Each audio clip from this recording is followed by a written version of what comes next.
আসসালামু আলাইকুম, this is Mehedi from life with Mehedi. আচ্ছা, আজকে যাত্রাটা শুরু হয়েছিল একটা বিশেষ মিশনে, আব্বুর জন্য একটা পাঞ্জাবি কেনার উদ্দেশ্যে।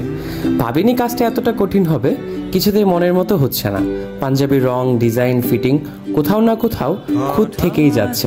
দীর্ঘক্ষণ খোঁজাখুঁজির পর গেলাম ইজিতে, সেখানেও একই দশা। আব্বুর জন্য পাঞ্জাবি আর পছন্দ হলো না, কিন্তু অপ্রত্যাশিতভাবেই দিনের মূল ঘুরল। পাঞ্জাবির বদলে হঠাৎ চোখ গেল টি শার্টের দিকে।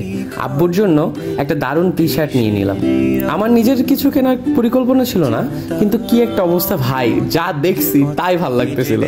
একটা টি শার্ট আমার এত পছন্দ হয়ে গেল যে আমি না নিয়ে আর পারলামই না। কেনাকাটা সেরে মনটা একটু ফুরফুরে হতেই হুট করে মনে হলো আজকে একবার কাচ্চিবাইয়ের দিকটা ঘুরে গেলে কেমন হয়। কিন্তু সেখানে পৌঁছে আবার মনটা খারাপ হয়ে গেল। দরজায় দাঁড়িয়ে পরিস্থিতি দেখে বুঝলাম আজ আর কাচ্চিবাইয়ের কাচ্চি আমার কপালে জুটবে না। তাই আর সাহস না করে বেরিয়ে এলাম। তবে শান্তি সেখানেও মিলল না।